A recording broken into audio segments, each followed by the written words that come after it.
السلام عليكم ورحمة الله وبركاته. الحمد لله نحمده ونستعينه ونستغفره ونعوذ بالله من شرور أنفسنا ومن سيئات أعمالنا. من يهده الله فلا مضل له ومن يضلل فلا هادي له، وأشهد أن لا إله إلا الله وحده لا شريك له، وأشهد أن سيدنا ومولانا محمدًا عبده ورسوله، أرسله بالحق بشيرا ونذيرا وداعيا إلى الله بإذنه وسراجا منيرا. فقد قال الله تعالى في كلامه المجيد وفي فرقانه الحميد: أعوذ بالله من الشيطان الرجيم، بسم الله الرحمن الرحيم. بلى من كسب سيئة وأحاطت به خطيئته فأولئك أصحاب النار هم فيها خالدون. بارك الله لنا ولكم في القرآن العظيم، ونفعني وإياكم بالآيات والذكر الحكيم، إنه هو البر الرحيم. الحمد لله। আল্লাহ রব্বুল আলামিনের কাছে শুকরিয়া জ্ঞাপন করছি যে রব্বে কারীম আমাদেরকে সপ্তাহের শ্রেষ্ঠতম দিন, মহিমান্বিত দিন, মর্যাদাবান দিন, জুমার দিনে পৃথিবীর শ্রেষ্ঠতম স্থান, পবিত্রতম স্থান মসজিদে অসংখ্য অগণিত মুমিন মুসলমান বান্দাদের মধ্য থেকে রব আমাদেরকে বাছাই করে তার ঘর মসজিদে তার ডাকে সাড়া দিয়ে অনেকেরই আগে আসে কোরআন ও হাদিসের কিছু কথা বলার ও শোনার মজমায় বসার তৌফিক দান করেছেন। আমরা প্রত্যেকেই আমাদের মালিকের দরবারে কৃতজ্ঞতার সাথে শুকরিয়া জ্ঞাপন করছি। সকলে বলি আলহামদুলিল্লাহ। দুরুদ ও রহমত বর্ষিত হোক রহমাতাল লিল আলামিন হযরত মুহাম্মদ মুস্তাফা সাল্লাল্লাহু আলাইহি ওয়াসাল্লামের প্রতি। আল্লাহুম্মা সাল্লি আলাইহি আল্লাহুম্মা বারিক আলাইহি। প্রিয় মসজিদের মুসল্লি ভাইরা, আজকের জুমায় আমরা বর্তমান সময়ে খুবই জঘন্যতম এবং মারাত্মক একটি গুনাহ এবং সেই গুনাহ থেকে বাঁচার উপায় সম্পর্কে আমরা আলোচনা পেশ করার চেষ্টা করব। ওয়া তৌফিক ইল্লা বিল্লাহ, আলাইহি তাওয়াক্কালতু ওয়া ইলাইহি উনীব।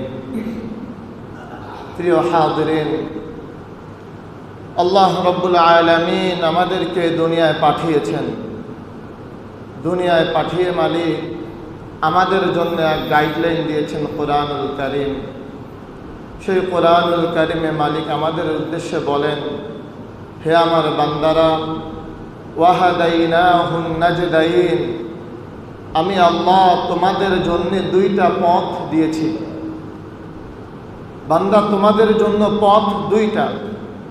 তোমাদের কর্মের ফলাফলের শেষ প্রান্তে তোমাদের প্রাপ্তি হবে দুইটার, যেই কোনো একটা।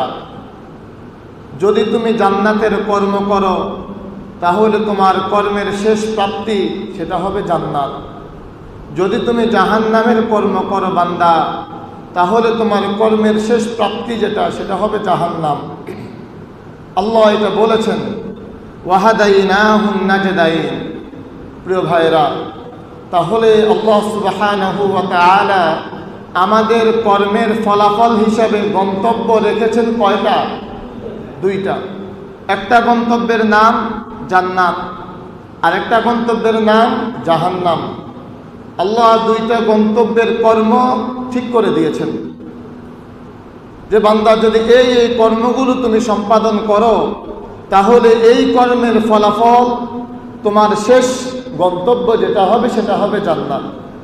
আর যদি তুমি বান্দা এই এই কর্মগুলো করো তো এই কর্মের ফলাফল তোমার যেটা হবে বান্দা সেটা হবে জাহান্নাম। কর্মগুলো সুস্পষ্ট। রাসূলুল্লাহ সাল্লাল্লাহু আলাইহি ওয়াসাল্লাম তিনি হাদিসের মধ্যে বলেছেন যে আমাদের প্রত্যেকটা কদম, আমাদের প্রত্যেকটা পদক্ষেপ হয় জান্নাতের হয়, না হলে জাহান্নামের হয়। এখন দেখার বিষয় আমি আমার যে কদমটা ফেললাম এই কদমটা জান্নাতের কদম নাকি জাহান্নামের কদম। প্রত্যেকটা ভাই চিন্তা করা উচিত যে আমার যে কদম দিয়ে আমি যাচ্ছি এটাকে আমি জান্নাতের দিকে এগিয়ে যাচ্ছি নাকি জাহান্নামের দিকে এগিয়ে যাচ্ছি। আপনাদের সরল মনে যদি এখন আমরা জানতে চাই আজকের জুমার জন্য যে কদমগুলো ফেলে আসলাম এই কদমগুলো জান্নাতের দিকের কদম হলো না জাহান্নামের দিকের কদম হলো? জান্নাতের দিকের কদম। তার মানে আমরা বুঝতে পারি আমাদের কোন কদমটা জান্নাতের দিকের হচ্ছে। আজ যদি আমি অন্যের জমি দখলের জন্যে, অন্যের উপর জুলুম করার জন্যে, টেন্ডারবাজি করার জন্যে, অন্যের থেকে অবৈধভাবে টাকা আত্মসাতের জন্য কদম ফেলতাম তাহলে আমার সেই কদমগুলো জান্নাতের হতো না জাহান্নামের হতো? জাহান্নামের। এটাই রাসূলুল্লাহ সাল্লাল্লাহু আলাইহি ওয়াসাল্লাম হাদিসের মধ্যে বলেছেন, হে আমার উম্মতেরা, আল জান্নাতু আকরাবু ইলা আহাদিকুম মিন শিরাকি না'লি ওয়ান নারু মিসলু যালিক। উম্মত, তোমাদের কদমটাই জান্নাতের হয়, তোমাদের কদমটাই জাহান্নামের হয়। এবং জান্নাত এবং জাহান্নাম তোমাদের জুতার ফিতার চাইতেও নিকটে। এবার তুমি উম্মত, তুমি চিন্তা করে দেখিও তোমার কদমটা তুমি কোথায় ফেললে। প্রিয় ভাইয়েরা, আজ এত বছর পর, প্রায় 1450 বছর পরেও যেন রাসূলের এই বাণীগুলো এখনো প্রাসঙ্গিক। এখনো আমার আপনার ভেবে দেখা উচিত যে আমাদের দৈনন্দিন জীবনে আমাদের কদমগুলো কোথায় দিচ্ছি আমরা। আমাদের প্রত্যেকটা নিঃশ্বাস, আমাদের প্রত্যেকটা নিঃশ্বাস হয় আল্লাহর আনুগত্যের জন্য হয়, না হলে আল্লাহর অবাধ্যতার জন্য হয়। আমাদের প্রত্যেকটা নিঃশ্বাস হয় নেকির জন্য হয়, না হলে গুনাহের জন্য হয়। ইম্মা ফি তাআতিন ওয়া ইম্মা ফি মাসিয়াতিন, ইম্মা ফি তাআতিল্লাহ ওয়া ইম্মা ফি মাসিয়াতিল্লাহ। আজকের এই মসজিদে বসে বসে এখন আমরা যে নিঃশ্বাস আর প্রশ্বাসগুলো নিচ্ছি আর ফেলছি, আমাদের বিশ্বাস আমাদের এই নিঃশ্বাসগুলো প্রত্যেকটা নিঃশ্বাস জান্নাতের দিকে অগ্রসর হয়ে যাওয়ার নিঃশ্বাস। কিন্তু যদি আজ আমরা কোনো নাফরমানের কাজে লিপ্ত থেকে এই নিঃশ্বাসগুলো ফেলতাম তাহলে আমাদের প্রত্যেকটা নিঃশ্বাস জাহান্নামের দিকে অগ্রসর হয়ে যাওয়ার নিঃশ্বাস। প্রিয় ভাইয়েরা, মালিক তো আমাদেরকে এই দুনিয়ায় পাঠিয়েছেন এই দুনিয়া থেকে কর্ম করে জান্নাত সাজিয়ে নেওয়ার জন্যে। আমাদের এক একটা নিঃশ্বাস দুনিয়া এবং দুনিয়ার মাঝে যা আছে সবকিছুর চাইতেও বেশি দামি।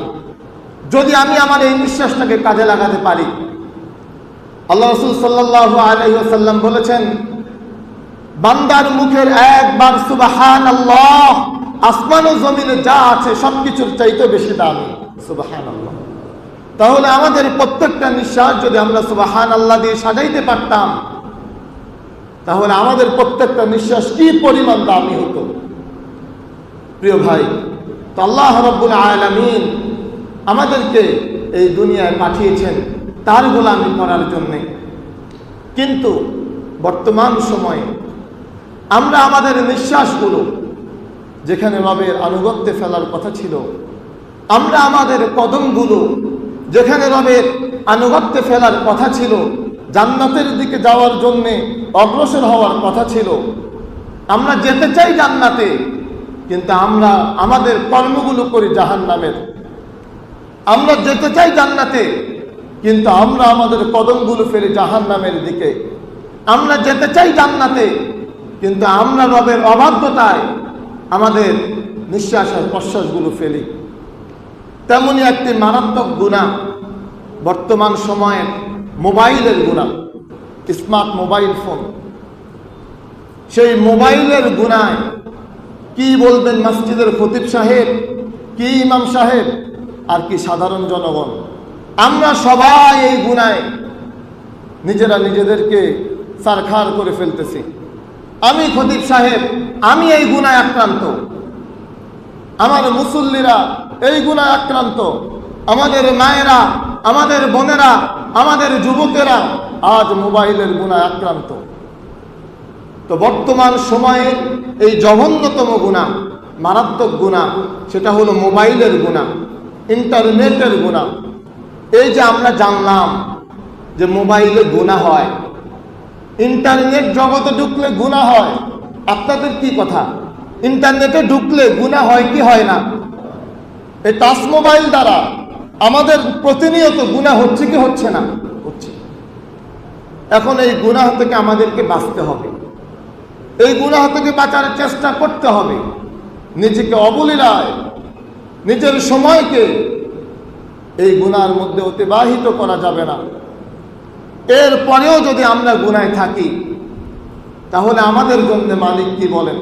আল্লাহ সুবহানাহু ওয়া তাআলা বলেন, فَإِن تَوَلَّوْا فَاعْلَمْ أَنَّمَا يُرِيدُ اللَّهُ أَن يُصِيبَهُم بِبَعْضِ ذُنُوبِهِمْ।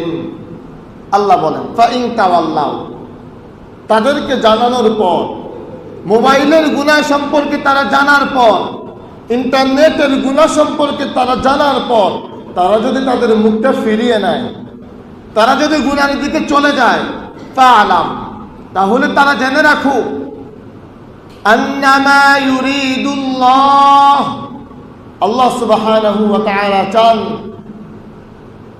আইয়ুসিবাহুম বিবাদি যুনুবিহিম, বান্দাদেরকে কিছু গুনার শাস্তি দেওয়ার জন্য। আল্লাহ অনেক দয়াবান, আল্লাহ অনেক মেহেরবান। তিনি বান্দার সকল গুনার শাস্তি বান্দাকে দেবেন না। কিছু গুনাহ আল্লাহ রাব্বুল আলামিন তার রহিম নামের উসিলায় মাফ করে দিবেন, কিছু গুনাহ তার রহমান নামের উসিলায় মাফ করে দিবেন, কিছু গুনাহ বান্দার নেক আমল দিয়ে মাফ করে দিবেন, কিছু গুনাহ আল্লাহ রাব্বুল আলামিন তার বরত্বের কারণে মাফ করে দিবেন। কিন্তু প্রিয় ভাই, এমন কিছু গুনাহ আছে যেই গুনাহগুলোকে কেন্দ্র করে, যেই গুনাহগুলোকে ইস্যু বানিয়ে আল্লাহ রাব্বুল আলামিন যে বলেছেন যে আইয়ুসিবাহুম, কিছু গুনার শাস্তি আমি বান্দাকে দেব। এমন কিছু গুনাহ আছে যেই গুনার শাস্তি আল্লাহ বান্দাকে দিবেন। সেই গুনাহগুলোর মধ্যে একটা গুনাহ, সেই গুনাহটা কি দেখেন আল্লাহ কি বলেন? আল্লাহ সুবহানাহু ওয়া তাআলা তার মোবাইল আর ইন্টারনেটের কথা বলেন না, তিনি মূলনীতি বলে দিয়েছেন। সেই মূলনীতির মধ্যে আমরা পড়ি কি না দেখেন, আল্লাহ বলেন, বালা মান কাসাবা সাইয়্যাতান ওয়া আহাতাত বিহি খাতিআতু ফাউলাইকা আসহাবুন নার হুম ফিহা খালিদুন। আল্লাহ সুবহানাহু ওয়া তাআলা বলেন যে কিছু মানুষ এমন আছে যারা গুনাহ কামাই করে। বালা মান কাসাবা সাইয়্যাহ, তারা গুনাহ কামাই করে। সেটা কেমন গুনাহ? ওয়া আহাতাত বিহি খাতিআতু, তাদের গুনাহ তাদেরকে বেষ্টন করে ফেলেছে। গুনাহ করতে করতে গুনাহ তাদেরকে বেষ্টন করে ফেলেছে। এখন আর তারা এই গুনাহগুলো থেকে বের হতে পারে না। ওই যে বললাম মারাত্মক একটা গুনাহ, সেই গুনাহ কোন গুনাহ? অনেক গুনার জন্য তো আল্লাহ ধরবেন। আজ আমাদের সাথে প্রাসঙ্গিক যেটা, সেটা হলো এমন গুনাহ যেই গুনাহ বান্দাকে বেষ্টন করে ফেলে চতুর্দিক থেকে, এবং সে এই গুনাহ থেকে আর বের হতে পারছে না। তার পরিণতি কি? আল্লাহ বলেন, ফাউলাইকা আসহাবুন নার, এরা হবে জাহান্নামের অধিবাসী। হুম ফিহা খালিদুন, তারা সেখানে চিরকাল থাকবে। নাউযুবিল্লাহ।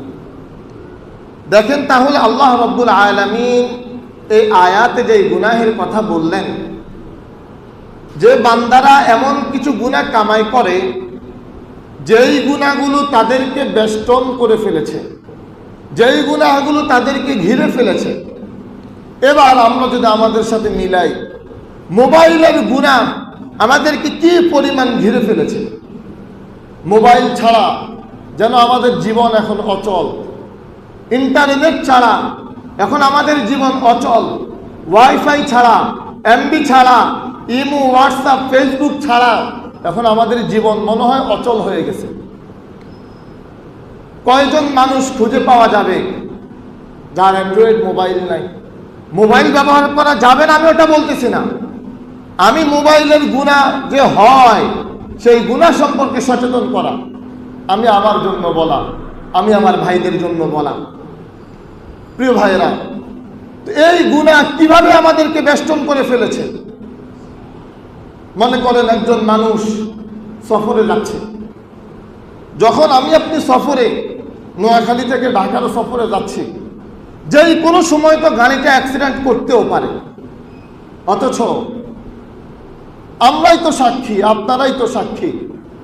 এই সফর করার সময় গাড়িওয়ালারা গাড়িতে গান চালিয়ে দেয়, গাড়িওয়ালারা গাড়ির স্ক্রিনের মধ্যে মুভি চালিয়ে দেয়, আর আমরা যাত্রীরা বসে বসে ফেসবুক চালাই, আমরা যাত্রীরা বসে বসে গান শুনি, আমরা যাত্রীরা বসে বসে গুনাহের এক মজমায় নিজেদেরকে ডুবিয়ে রাখি।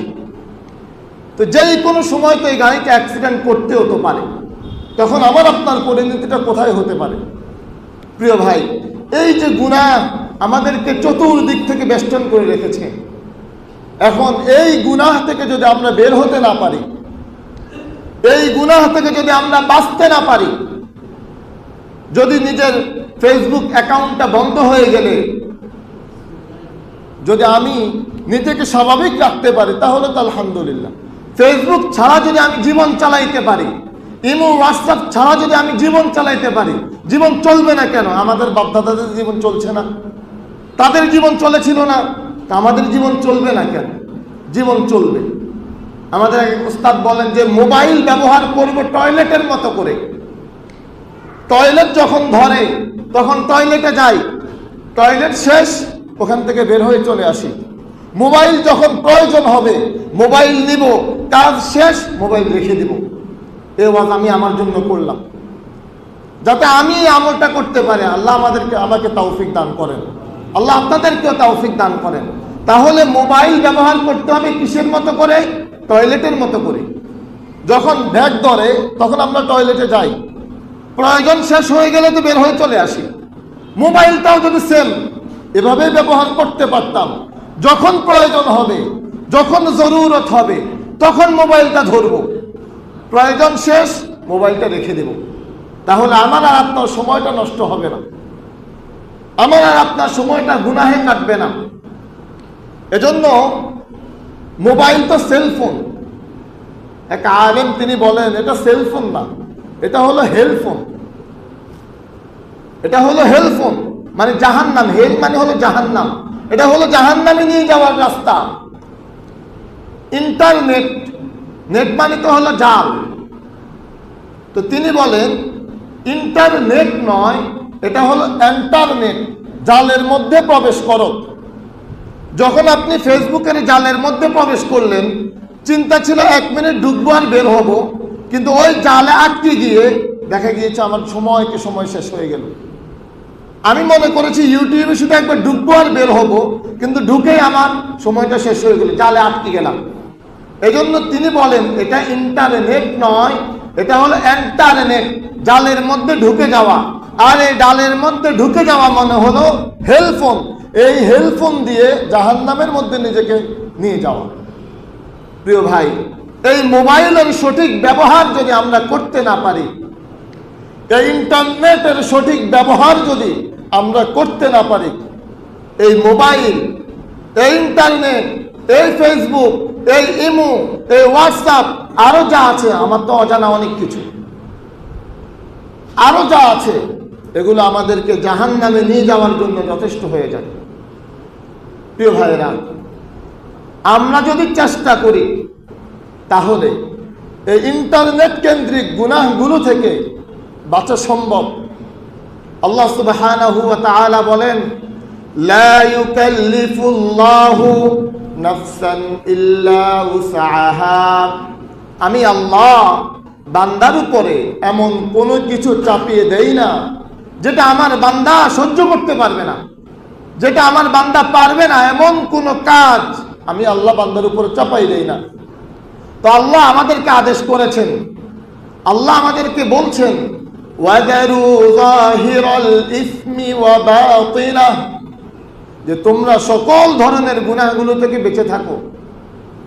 ওয়াদারু যাহিরাল ইসমি, প্রকাশ্য গুনাহ থেকে নিজেকে বাঁচাও। ওয়া বাতিনাহ, গোপন গুনাহ থেকে নিজেকে বাঁচাও। ইন্টারনেটের এই জগতে আমরা প্রকাশ্যেও গুনাহ করি, গোপনেও গুনাহ করি। তো আল্লাহ তো বললেন যে প্রকাশ্য গুনাহ থেকে বাঁচাও, গোপন গুনাহ থেকে বাঁচাও নিজেকে। বান্দা তোমরা বেঁচে থাকো গুনাহ থেকে।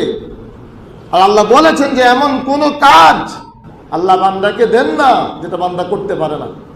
তার মানে আমরা যদি চেষ্টা করি তাহলে আমরা মোবাইলের সকল গুনাহ থেকে নিজেকে বাঁচাতে পারি। আমরা যদি চেষ্টা করি আমরা এই গুনাহ থেকে বাঁচতে পারি। প্রিয় ভাইয়েরা, তো এই গুনাহ থেকে নিজেকে বাঁচাতে হবে। এই গুনার মধ্যে নিজেকে ডুবিয়ে দেওয়া যাবে না। বর্তমান সময় ফিতনার সময়, এই সময়ে গুনাহ থেকে নিজেকে বাঁচিয়ে যদি আমরা আমলগুলো করতে পারি তাহলে এই আমলের প্রতিদান আল্লাহ রাব্বুল আলামিন অসংখ্য অগণিত গুণে বাড়িয়ে দেন। এটা বুঝার জন্য আগে একটা মূলনীতি বুঝেন, তারপর আমি হাদিসটা শোনাই। মনে করেন এই জামানা 10 জনের আমল, আর সাহাবায়ে আজমাইনদের জামানার 10 জনের আমল। আমাদের জামানার সংখ্যা কত বললাম ভাই? 10। সাহাবায়ে আজমাইনদের জামানার সংখ্যা কত বললাম? 10। আপনাদের কি ধারণা, এই জামানার মানুষদের আমলের দাম বেশি না সাহাবায়ে আজমাইনের জামানার মানুষদের আমলের দাম বেশি? সাহাবায়ে আজমাইনের জামানার আমলের দাম বেশি। এবার বুঝেন, এই জামানায় যদি আমরা গুনাহগুলো ছেড়ে দিয়ে নিজেকে যদি আমলে দিতে পারতাম, আমার আপনার মর্যাদাটা কোথায় নিয়ে যায় আল্লাহ। দেখেন রাসূলুল্লাহ সাল্লাল্লাহু আলাইহি ওয়াসাল্লাম সাহাবায়ে আজমাইনদেরকে নিয়ে বসা। আল্লাহ রাসূল সাহাবাদেরকে বললেন, হে আমার সাহাবীরা, এমন একটা সময় আসবে, এমন একটা যুগ আসবে, যেই যুগে আমল করা, যেই যুগে ন্যায়ের পথে থাকা, যেই যুগে হকের পথে থাকা, যেই যুগে ঈমান টিকিয়ে রাখা, হাতে জ্বলন্ত আগুন রাখা যেমন কষ্ট, নেক আমল করা, ঈমান টিকিয়ে রাখা তেমনই কষ্ট হবে। এরপর আল্লাহ রাসূল সাল্লাল্লাহু আলাইহি ওয়াসাল্লাম বলেন, কেউ যদি ওই যুগে আমল করে, লিল আমিলি ফিহা আজরুন 50, সে একজনে আমল করবে, আল্লাহ রাব্বুল আলামিন তার আমলনামায় 50 জনের নেকি লিখে দিবেন। সুবহানাল্লাহ। যখন এটা বললেন, একজনের বিনিময়ে আল্লাহ কয় জনের নেকি দিবেন ভাই? 50 জন। কোন যুগে? যেই যুগে ফিতনা থেকে বাঁচা কষ্ট। এটা তো ওই যুগ যেই যুগে মোবাইল ছাড়া জীবন চালানো কষ্ট। এটা তো ওই যুগ যেই যুগে ফেসবুক ছাড়া জীবন চালানো কষ্ট। এটা তো ওই যুগ যেই যুগে ইমো হোয়াটসঅ্যাপ ছাড়া জীবন চালানো কষ্ট। তার মানে তো এটা ফিতনার যুগ। রাসূল যেন এই যুগের কথাই বললেন, এই যুগে যিনি নেক আমল করবে তার আমলনামায় 50 জনের নেকি। যখন এটা বললেন, সাহাবায়ে আজমাইন রাসূলুল্লাহ সাল্লাল্লাহু আলাইহি ওয়াসাল্লামকে বললেন, ইয়া রাসূলুল্লাহ, আজরুন 50 মিনহুম আও 50 মিন্না, 50 জনের যেই নেকি তাদের আমলনামায় দেওয়া হবে, এটা কি তাদের মধ্য থেকে তারা 50 জন আমল করলে যেই নেকি হয় ওই নেকি দেওয়া হবে, নাকি এই জামানায় ওই জামানায় তারা বললেন আমরা যে আমল করলে যেই নেকি হয় এই নেকি দেওয়া হবে? প্রশ্নটা বুঝতে পারছেন সাহাবা আজমাইনের? তারা জিজ্ঞাসা করলেন 50 জনের নেকি যে দেওয়া হবে এটা কি তাদের, মানে আমাদের 50 জন, নাকি ওনারা বলতেছেন নাকি আমাদের 50 জন? এরপর আল্লাহ রাসূল সাল্লাল্লাহু আলাইহি সাল্লাম বললেন 50 মিনকুম, তোমাদের 50 জন, সাহাবা আজমাইনের 50 জন। তারা 50 জন আমল করলে যে নেকি হয়, এই ফিতনার জামানায় আমি আপনি আমল করলে আল্লাহ রাব্বুল আলামিন আমাদের আমলনামায় সেই পরিমাণ নেকি দান করেন। সুবহানাল্লাহ। তার মানে সাহাবা আজমাইনের ফজরের যেই নেকি এই ফিতনার জামানায় আমি আপনি যদি ফজর পড়ি, আল্লাহ সুবহানাহু ওয়া তাআলা রাসূলের হাদিস প্রমাণ করে আমাদের আমলনামা ওই পরিমাণ নেকি দান করেন। প্রিয় ভাইরা, এজন্যে ইন্টারনেট কেন্দ্রিক, মোবাইল কেন্দ্রিক সকল গুনাহ থেকে নিজেরা বাঁচানো, নিজের পরিবার পরিজনকে বাঁচানোর চেষ্টা করা, নিজের ছেলে মেয়েদেরকে বাঁচানোর চেষ্টা করা। আল্লাহ রাব্বুল আলামিন বলেন ওয়াল্লাযীনা জাহাদু ফীনা লানাহদিয়ান্নাহুম সুবুলানা, যে আমার বান্দারা যদি চেষ্টা করে তাহলে আমি আল্লাহ তাদেরকে হেদায়েত দান করে দেব। সুবহানাল্লাহ। সুবুলানা, হেদায়েতের যতগুলো রাস্তা আছে আমি আল্লাহ আমার বান্দাদের জন্য হেদায়েতের সকল রাস্তা খুলে দেব, যদি বান্দা একটু চেষ্টাটা করে। বান্দা যদি হেদায়েত পেতে চায়, হেদায়েত তো দামি জিনিস, আমার বান্দারা যদি চায় যে হেদায়েত পেতে চায়, ওরা যদি একটু চেষ্টাটা করে, একটু মুজাহাদা করে, আমি আল্লাহ তাদেরকে হেদায়েত দিয়ে দিব। লানাহদিয়ান্নাহুম, অবশ্যই অবশ্যই দেব, হেদায়েত দেব আমি আল্লাহ, তাদেরকে আমি বঞ্চিত করব না। হেদায়েত দামি জিনিস, এটা এত দামি যে এটা কেউ না চাইলে পেয়ে যাবে, এটা হবে না। এটা এত সস্তা না যে কেউ চাইলো না কিন্তু আল্লাহ নিজে দিয়ে দিলেন, না, এটা হবে না। আবার এত কঠিনও না যে কেউ চাইবে আল্লাহ তাকে দেবেন না, এটা না। তার মানে হেদায়েত চেয়ে পাইতে হয়, না চাইলে পাওয়া যায় না। হেদায়েত দামি জিনিস, আল্লাহর কাছ থেকে চেয়ে নিতে হয়। এজন্যে প্রতিদিন নামাজে আল্লাহ রাব্বুল আলামিন হেদায়েত যে দামি এটা বুঝাইছেন আমাদেরকে। আমরা পড়ি ইয়াকা না'বুদু ওয়া ইয়াকা নাস্তাঈন ইহদিনাস সিরাতাল মুস্তাকিম। দেখেন সূরা ফাতিহা আল্লাহ সুবহানাহু ওয়া তাআলা তার গুণকীর্তন করার পর এরপর আমরা স্বীকৃতি দিচ্ছি ইয়াকা না'বুদু, আমরা ইবাদত করি কার? আল্লাহ। এরপরে বলি ওয়া ইয়াকা নাস্তাঈন, সাহায্য চাই কার কাছে? আল্লাহর কাছে। এখন বান্দা তুই আমার গুণকীর্তন করলি, বান্দা তুই আমার ইবাদত করস, এই স্বীকৃতি দিলি, বান্দা তুই আমার কাছে সাহায্য চাস, তুই কি চাইবি চা। আল্লাহর ভাষ্য যেন এমন যে কি চাইবি চা, যা চাইবি তাই দিব। এখন মালিক তো আমাদেরকে সৃষ্টি করেছেন, তিনি তো জানেন যে আমাদেরকে যদি তিনি ইখতিয়ার দিয়ে দিতেন তাহলে আমরা হয়তো এমন জিনিস চেয়ে বসতাম যেটা আমার জন্য কল্যাণকর হতো না। এজন্য মালিক আমাদেরকে কি চাইতে হবে ওটাও মালিক দিয়ে দিয়েছেন, যে বান্দা চাইবে তো হেদায়েত চা, তোর হেদায়েত তোর মুক্তির পথ বান্দা। এজন্য আল্লাহ হেদায়েত শিখিয়ে দিলেন আমাদেরকে, ইহদিনাস সিরাতাল মুস্তাকিম, যে বান্দা হেদায়েত চা, হেদায়েত হলো জান্নাতের পথ। বান্দা যদি আমাদেরকে ইখতিয়ারই দিতেন তা আমরা বলতাম যে আল্লাহ দুনিয়া 10 একটা বিল্ডিং এর ব্যবস্থা করে দেন, মসজিদে 10টা বিল্ডিং এর ব্যবস্থা করে দেন, ওটা চাইতাম। আমরা তো দুনিয়া বুঝতাম। এজন্য মালিক আমাদেরকে হেদায়েতের শিক্ষা দিলেন। তো হেদায়েত এটা দামি জিনিস, এটা মুজাহাদা করে নিতে হয়, এটা চেষ্টা করে নিতে হয়, এটা এমনিতেই আসে না। প্রিয় ভাইরা, এজন্য মোবাইলের গুনাহ থেকে বাঁচার জন্য চেষ্টা করতে হবে। চেষ্টার কয়েকটা ধরন আমরা বলে আমরা আমাদের আলোচনা শেষের দিকে যাই।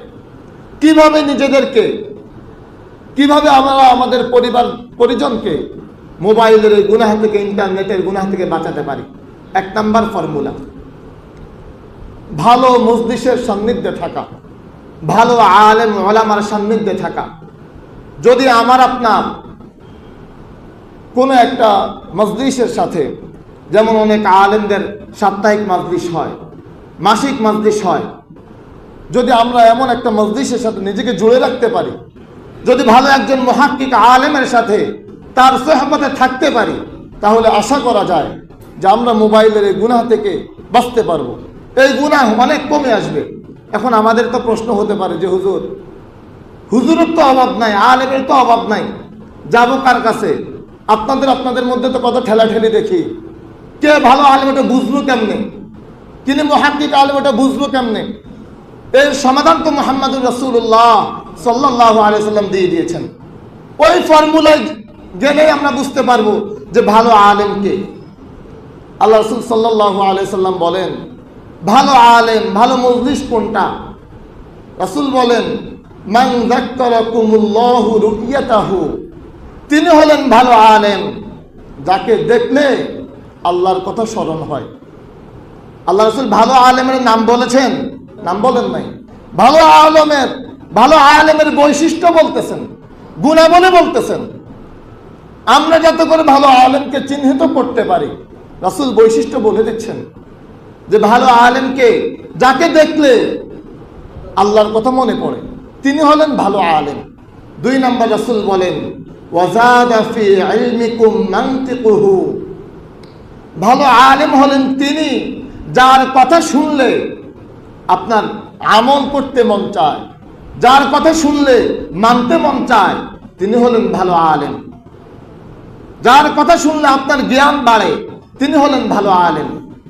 3 নম্বরের বৈশিষ্ট্য আল্লাহ রাসূল সাল্লাল্লাহু আলাইহি সাল্লাম বলেন, ওয়াযাক্কারাকুম বিল আখিরাতি আমালুহু, ভালো আলেম হলেন তিনি যিনি পরকালের জন্য আমল করেন। যাকে দেখলে, যার কথা শুনলে পরকালের জন্য আমল করতে মন চায়, তিনি হলেন ভালো আলেম। তাহলে রাসূল সাল্লাল্লাহু আলাইহি ওয়াসাল্লাম ভালো আলেমের বৈশিষ্ট্য বলেছেন কয়টা ভাই? 3টা। 1 নাম্বার, যাকে দেখলে কার কথা মনে হয়? আল্লাহর কথা মনে হয়। 2 নাম্বার, যার কথা শুনলে আমল ইলম বাড়ে এবং আমল করতে মন চায়। 3 নাম্বার, যার কথা শুনে পরকালের প্রস্তুতি নিতে মন চায় এবং তিনি নিজেও পরকালের প্রস্তুতি নেন, ইনি হলেন ভালো আলেম।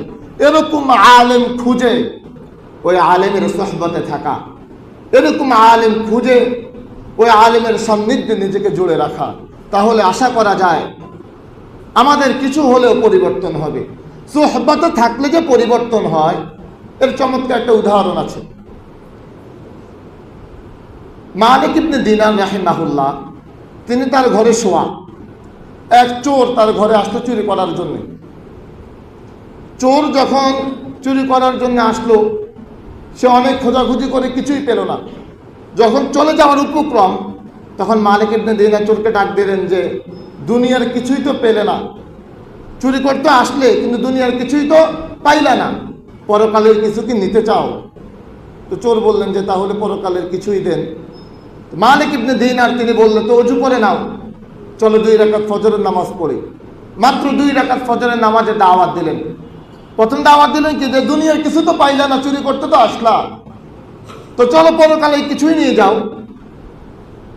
তো বললেন যে ওযু করে 2 রাকাত ফজরে আসো। মালিক ইবনে দিনার তৎকালীন জমানার সবচেয়ে বড় আলেম ছিলেন। ওনার সাথে এই চোরকে দেখে মসজিদের মুসল্লিরা বললেন যে, হুজুর আপনি কাকে সাথে নিয়ে আসলেন? এক চোরকে। তো মালিক ইবনে দিনার তিনি বললেন, জাআ লিয়াসরিকানা, সে তো এসেছিল আমাদের সম্পদ চুরি করার জন্য, ফাসারাকানাহু, আমরা তাকে চুরি করে নিয়ে আসলাম। সে আসলো আমাদের সম্পদ চুরি করতে, কিন্তু আমরা তাকেই চুরি করে নিয়ে আসলাম, আমরা তারে আমাদের দ্বীনের পথে নিয়ে আসলাম। এজন্য যদি নেককার বান্দাদের সোহবতে থাকা যায়, তাহলে নিজের পরিবর্তন সাধিত হয়। মালিক ইবনে দিনারের পরিবর্তন, তারও তো চমৎকার পরিবর্তন ছিল। প্রিয় ভাই, কোরআন আমরা শুনি, কোরআনের আলোচনা সত্য আমরা শুনি, কিন্তু আমাদের কোনো পরিবর্তন হয় না, আমাদের দিল একটু নড়ে না। এই মালিক ইবনে দিনার, যার সোহবতে এসে এক চোরের পরিবর্তন হয়েছে, মালিক ইবনে দিনার ইতিহাস বলে তিনিও ডাকাতদের সর্দার ছিলেন, তিনিও ডাকাতদের সর্দার ছিলেন। মালিক ইবনে দিনার একবার ডাকাতির রাস্তায় যাচ্ছিলেন, তিনি দেখতে পেলেন যে এক দূরের এক ঘরে বাতি জ্বলে। তিনি দেখতে গেলেন যে ওই বাতির ঘরে কি আছে। ওখানে দেখতে গিয়ে তিনি কোরআনের এক আয়াত শুনতে পেলেন। এক আয়াত তার কানে বেজে উঠল। বলা হচ্ছে, আলাম ইয়ানি লিল্লাযীনা আমানু আন তাখশা কুলুবুহুম লিযিকরিল্লাহ। এতটুকু কথা, আলাম ইয়ানি লিল্লাযীনা আমানু আন তাখশা কুলুবুহুম লিযিকরিল্লাহ, যে ঈমানদারদেরকে এখনো সময় হয় নাই আল্লাহর কথা মনে করে তাদের দিলটা একটু কেঁপে উঠার। ঈমানদারদেরকে এখনো কি সময় হয় নাই আল্লাহর দিকে ফিরে আসার? ঈমানদারদেরকে এখনো কি সময় হয় নাই কোরআনের পথে ফিরে আসার? আলাম ইয়ানি লিল্লাযীনা আমানু আন তাখশা কুলুবুহুম লিযিকরিল্লাহ। এতটুকু কথা, যে এখনো কি পরিবর্তন হওয়ার সময় হয় নাই? এখনো কি পরকালের কথা মনে করার সময় হয় নাই? এখনো কি কবরের কথা মনে করার সময় হয় নাই? এখনো কি জাহান্নামের কথা মনে করার সময় হয় নাই? এতটুকু কথা মালিক ইবনে দিনারের পরিবর্তন, কি পরিমাণ পরিবর্তন করলে তিনি জগৎ বিখ্যাত আলেম হয়ে গিয়েছিলেন।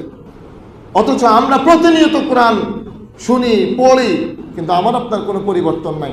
প্রিয় ভাইরা, 2 নম্বর পরিবর্তন, 2 নম্বর ফর্মুলা যেটা হতে পারে, সাওবান রাদিয়াল্লাহু তাআলা আনহু তার এক প্রসিদ্ধ হাদিস, আল্লাহ রাসূল সাল্লাল্লাহু আলাইহি ওয়াসাল্লাম বলেন, কিয়ামতের ময়দানে অনেক মানুষ এমন উঠবে যাদের আমল অনেক হবে, পাহাড় পর্বত পরিমাণ হবে, বিশাল পাহাড়ের পরিমাণ।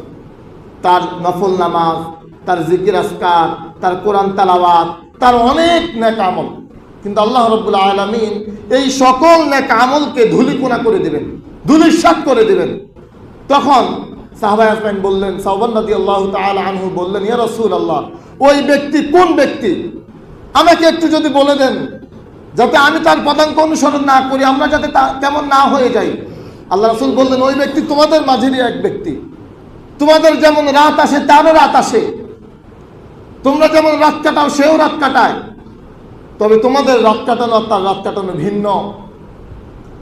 তোমরা রাত কাটাও রবের ইবাদতে, কিন্তু ওই ব্যক্তি নফল ইবাদত অনেক করে যখন তোমাদের সাথে থাকে। আর যখন একাকী হয়, ইদা খালাউ বিমাহারিমিল্লাহি ইনতাকাহু, সে যখন একাকী থাকে তখন সে রবের নাফরমানিতে লিপ্ত হয়। এবার চিন্তা করেন, মোবাইলের গুনায় আমি খতিব সাহেব, আমি ইমাম সাহেব কত রবের নাফরমানিতে একাকী রুমে লিপ্ত হয়েছে। অথচ রাসূল বলেছেন যে আমার পাহাড় পরিমাণ গুনাহ আল্লাহ দুলিশাত, নেকি আল্লাহ দুলিশাত করে দিবেন, আল্লাহ সব বরবাদ করে দিবেন। আমার অপরাধ একটা, যে আমি একাকী সময়ে আমি আমার মুসল্লিদের সামনে, আমি অত্যন্ত ভালো মানুষ ছিলাম, আমি আমার মুসল্লিদের সামনে জিকিরওয়ালা হুজুর ছিলাম, আমি আমার মুসল্লিদের সামনে অত্যন্ত চমৎকার ভালো ইবাদত গুজার খতিব সাহেব ছিলাম, ইমাম সাহেব ছিলাম, কিন্তু আমি আমার একাকী রুমে আমি আমার রবের অবাধ্যতায় লিপ্ত হয়েছি। আমার এই সকল নফল ইবাদতের পাহাড়কে আল্লাহ রাব্বুল আলামিন ধূলিসাৎ করে দিবেন। এটা কি শুধু আমার না, যে সকল মুসলমানের? ভাই, সকল মুসলমান। এজন্য একাকী সময় রবের অবাধ্যতায় নয় ভাই, একাকী সময় রবের ইবাদতে লিপ্ত থাকা, একাকী সময় নিজের জীবনের গুনাহগুলোকে স্মরণ করে আল্লাহর কাছে কায়মনা বাক্যে অশ্রুসিক্ত নয়নে আল্লাহর কাছে কাদা। রাসূল সাল্লাল্লাহু আলাইহি ওয়াসাল্লাম বলেন, 7 শ্রেণীর মানুষকে আল্লাহ রাব্বুল আলামিন আরশের ছায়া আশ্রয় দেবেন। ওই 7 শ্রেণীর মানুষের মধ্যে এক শ্রেণীর মানুষ হলেন, ওয়াযাকারাল্লাহু খালিয়ান ফাফাদাত আইনাহ, ওই মানুষ, যেই মানুষ একাকী সময় আল্লাহর ভয়ে নিজের জীবনের গুনাহগুলোর কথা মনে করে করে আল্লাহর কাছে তার চোখের অশ্রু ঝরায়, হাউ মাউ করে মালিকের কাছে কান্না করে, ওই মানুষ আরশের ছায়া আশ্রয় পাবে। রাসূল সাল্লাল্লাহু আলাইহি ওয়াসাল্লাম তার আরেক হাদিসের মধ্যে বলেন, যেই মানুষ আল্লাহর ভয়ে কান্না করে তাকে জাহান্নামের আগুন স্পর্শ করবে না। কিভাবে স্পর্শ করবে না? হাত্তা ইয়াউদাল লাবানু ফিদ দারঈ, যেমন গরুর ওলান থেকে দুধ নেওয়ার পর ওই দুধ আর ওলানে দেওয়া যায় না। ওই ব্যক্তিকে জাহান্নাম থেকে মুক্ত করার পর তাকে আর কোনোভাবেই জাহান্নামে দেওয়া হবে না। প্রিয় ভাই, এজন্য যখন একাকী থাকবো, যখন নির্জনে থাকবো, তখন রবের নাফরমানিতে লিপ্ত না হয়ে রবের জন্য কান্না করা। এই চোখ মালিক দিয়েছেন, এই চোখের অশ্রু মালিকের জন্য ঝরাইতে, কিন্তু আমার আপনার চোখের পানি তো অনেক ঝরেছে। প্রিয়জন হারিয়ে চোখের পানি ঝরিয়েছি, কিন্তু মালিকের জন্যে কবে ঝরাইলাম? মালিকের ভালোবাসায় যে আমার আল্লাহ আমাকে এত দিয়েছেন কবে ঝরাইলাম? জাহান্নামের ভয়ে চোখের অশ্রু কবে ঝরাইলাম? নিজেকে যদি প্রশ্ন করি, সর্বশেষ কবে কেঁদেছি? আল্লাহর কাছে হাত তুলে সর্বশেষ কবে কাঁদলাম? আল্লাহর কাছে একটু কান্না করেছি সর্বশেষ কবে? গুনাহ করতে করতে আমাদের দিলগুলো এত শক্ত হয়েছে, এখন আর আমাদের চোখের অশ্রু আসে না, এখন আর আমাদের চোখ দিয়ে পানি ঝরে না। আমাদের দিলগুলো এতটা কলুষিত হয়েছে, এখন আর মালিককে আমাদের মনেও পড়ে না, এখন আর মালিকের কথা আমাদের স্মরণও হয় না। না হলে মালিক দৈনিক আমাদেরকে 5 বার ডাকেন, অথচ মালিকের মসজিদের সামনে দিয়ে গাদ্দারি করে বুক টান টান করে হেঁটে চলে যায়। কিন্তু যে মালিক আমার এই চোখ দিলেন, হাত দিলেন, পা দিলেন, ওই মালিককে একটু সেজদা দেওয়ার সময় আমি নাফরমানের হয় না। আমার মতো জালেম আর কে আছে ভাই? প্রিয় ভাইয়েরা, এজন্যে আমরা এই ইন্টারনেটের গুনাহ থেকে, মোবাইলের গুনাহ থেকে বাঁচার 3টা ফর্মুলা বলেছে, আরো অনেকগুলো ফর্মুলা ছিল।